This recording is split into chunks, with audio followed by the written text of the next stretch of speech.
The leader breeders don't worry if the hair is a bit spiked, if there's an earring here, or kind of people have different ideas.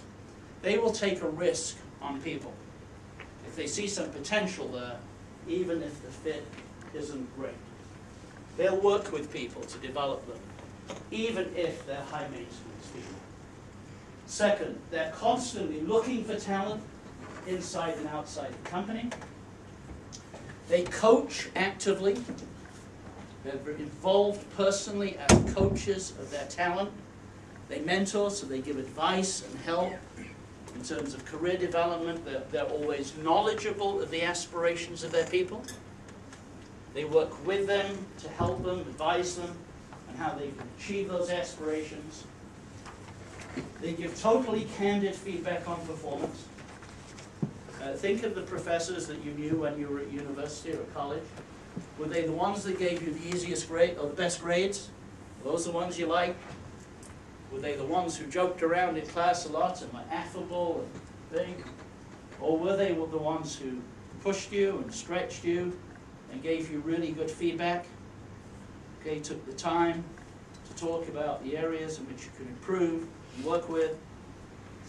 In most of our surveys, those are the ones who turn out to be the professors you remember, and they turn out to be, interestingly enough, the leaders you want to have in organizations. So giving totally candid feedback on performance, creating stretch assignments. What do I mean by that?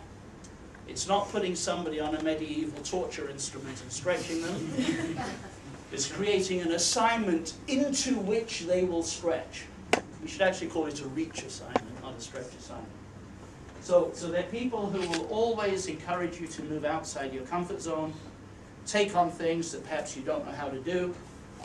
They'll be there to coach you, and help you, and enable you, but encourage you all the time to take on new things. Now, when that happens, you're going to fail. People will fail. And leader breeders, talent developers, view failure a different way to others. If you're a talent developer, failure is a learning opportunity. Now I'm going to qualify this. Failing once is a learning opportunity. Failing twice for the same reason is some evidence that learning is not taking place and you have to redouble your efforts. Failing 3 times for the same reason is evidence learning will not take place and you move on. It's not going to happen. So I am not making a plea for the tolerance of failure. What I am saying is that failure is a learning experience, but it can only be a learning experience if you have a tough conversation about it. If you dissect it, if you understand, what has taken place. IBM's founder, Watson, was famous for this, absolutely famous. He would take anybody who made a mistake. He'd sit down with them, and they would dissect the mistake. The person would understand exactly how they messed up. Exactly how they messed up.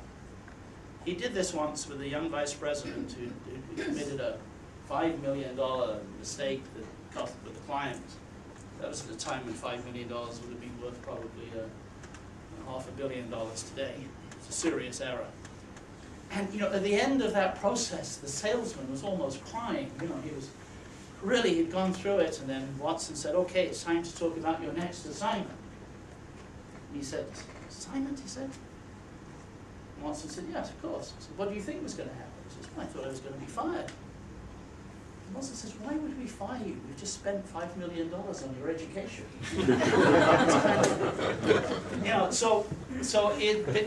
But it has to have that tough conversation in order to do it. They also are people who reward and reinforce success. We hear that a lot. And finally, the leader breeders are those who give up their people when they're ready for more challenges that they cannot provide, or they need to move on to develop themselves as more rounded leaders within the organization. A lot of these things depend on being able to have a tough organization. Okay, Why go to the trouble of doing it? Firstly, you'll be worth more to your organization if you are a talent breeder than if you're simply one who does her or his own job well, because you have a multiplier effect built in. Second, because we know the talent breeders attract top talent. And your life is one heck of a lot better if you're attracting talent than you're attracting poor talent. It's actually a very satisfying thing to be. As you get older in particular, you find you take more and more pleasure out of the people that you have helped develop. Many of those tough conversations come back later on in life to be absolutely formative in the success of people who've worked with you. I'm going to close with an absolutely true story. The first person I fired was my packaging manager at a company called Cheese for Ponds. And I fired him. He was pretty hopeless. We'd launched 4 new products in a row. All of them had had serious mistakes in printing on the packages. We had to do callbacks, whatever. I only fired him, remember this was the first one, I only fired him because my president came down to my office, told me to fire him, and said, if you don't, you're fired. So, you know, this was not optional. So I let him go. About 30 years later, no, 25 years later, the dean of business school came to me and asked me if I would make a call on an alumnus who had called him to talk about giving a large gift to the school. But he wanted somebody to call on him and update him as to what was going on. I said, sure, I'd be happy to do that. You know, associate dean at the time, one of the things you do. I said, who is it? And he mentioned his name to me. And I said, Larry, I don't think this is a very good idea. He said, I fired him, and you know, whatever. I said, that's funny, he said, because he asked for you. And I said, oh. So I said, how much is he talking about? And he mentioned a rather large figure. I said, well, if I have to grovel for that amount of money, I can grovel, you know, it'll be fine. So I went to see this guy. He has a building in Toronto, his name's on the top of the building. It's a very, very successful businessman. Shown into his office. He's a little guy. He's only about this big, and a huge desk. He jumped out from behind his desk. He ran over, gave me a big bag. I haven't seen him for 30 years, 25 years. And we sat down and we talked. And he said, I suppose you want to interested in why I asked to see you. And I said, well, yes, it had occurred to me. You know, I'd like to know. And he said, well, you know, I know when you fired me, you thought I was sloppy, I wasn't motivated, I wasn't paying attention to the job. So he said, I didn't think that was the case. He said, I disagreed with you. I was trying very hard, I was working whatever. He said, but getting fired made me realize something was wrong somewhere. And I actually went to get tested. And it turned out that I have minor dyslexia. You know, the condition where you move numbers and letters around. He said, and that was probably what was causing most of the problem. And of course, I was getting frustrated because this was happening. I didn't know what was happening, but when you get frustrated, this apparently makes it worse, not better. So once I knew that, I realized I knew a lot about the packaging business, but I shouldn't be proofreading packages. So I thought I better found my own business because I'm a very good salesman. And he formed his own packaging business and he was enormously successful. And he said, it's probable without that intervention, I may not have realized what was wrong. So this is a very belated thank you for having done that. That made a very deep impression on me. And since then, I have had more and more thank yous for having tough conversations than I've had firebombs put under my car. and really what it's left with me is a sense that having a tough conversation is the right thing to do. It's right for the organization.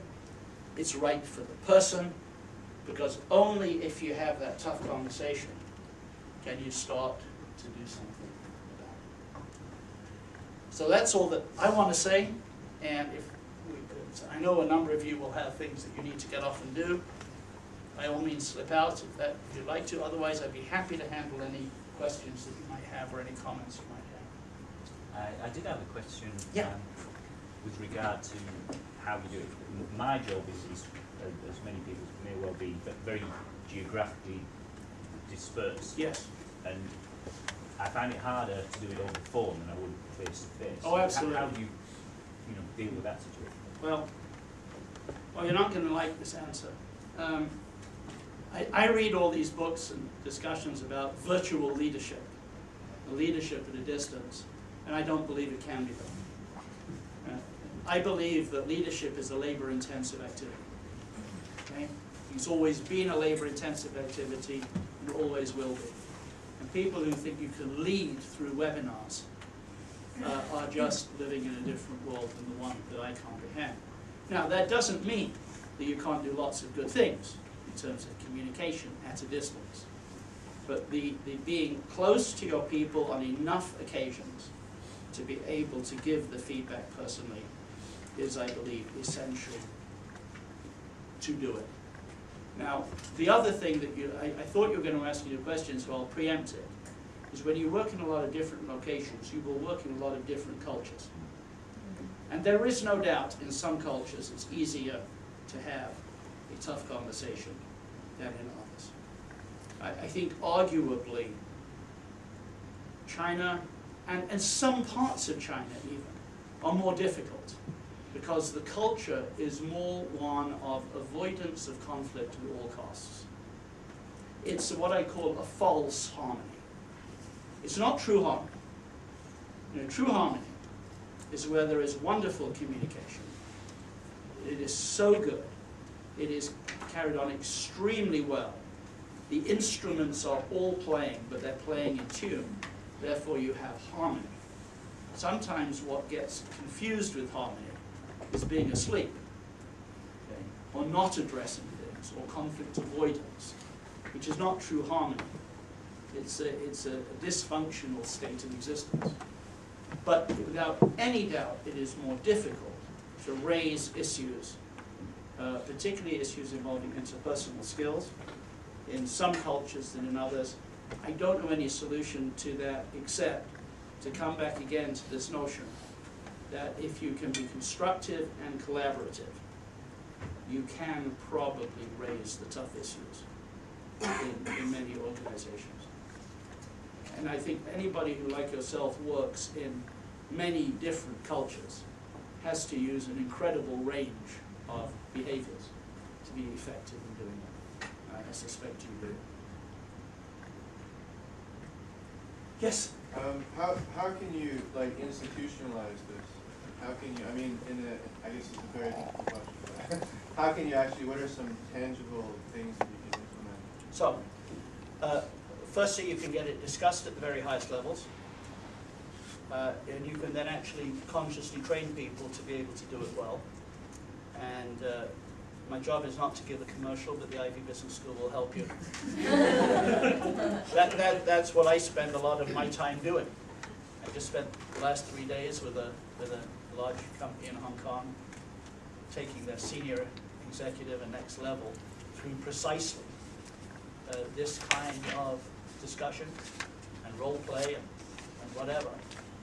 Not that they will be masters of it at the end of 3 days, but they will have some skills, and if they practice it, and if they care about doing it, they'll become good at it. Like most things, you can't get people to be good at a skill they don't want to do. Jeffrey, Yes? your vision was more top-down than bottom-up. Is it workable to manage upwards in the same way? Yes, it's workable, but it's risky. So, I think when you have a dysfunctional boss, and you're old enough, and I'm old enough to have had some of those, I think with some of them you can get engaged in good, constructive in candid discussions with others you can't. And you know, I quit one job because I couldn't have a candid discussion with my boss around some pretty important issues, and just decided that wasn't the place for me. So motivation does come into this.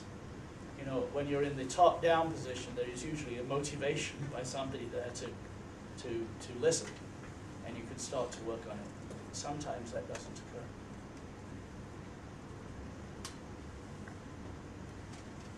Yes? How to deal with good talent, good performer, very committed, drive, but they have no aspiration? Oh, yeah, this is a great question. How do you deal with really good talent that doesn't have an aspiration to push themselves? It's a long topic, and I won't take a lot of time doing it. But the two most common things that I find is that people will come from an ethnic group or a family circumstance that has given them a low aspiration level. So, for example, they will say, well, somebody like me who never went to college, or somebody who comes from this part of the country, speaks with that kind of accent, or is this kind of religious belief, is not going to be successful in this organization. You know, I was brought up as an Orthodox Jew in a country that was fairly anti-Semitic. And one of the things we were taught is don't go into large corporations. You won't succeed. You know, they don't like Jews in the steel industry. There were kind of books written about this. And so I had low aspiration kind of programmed into me. And what we find right now, Canada is very much a country of immigrants. And 55% of our workforce in the next year will be newcomers into the workforce will be immigrants into the country. And a lot of them have low aspirations. They just want a job. Okay? They don't think about a career. So you have to talk to them, show them examples of people who have succeeded, ask them about their aspirations, and don't be put off by simple denials. You know, get to know them better, all of which is labor intensive. Can't do it at a distance. Suggest to them things that they can do, that they will try. You know, think about your child who never wanted to ride a bicycle. You know, you get them to try, you give them some training wheels that maybe get to totter along, and then they pick off and go. So there's a process of encouragement and feedback. Sometimes aspirations change with life circumstances. So a lot of young people who have families may say, we're not mobile.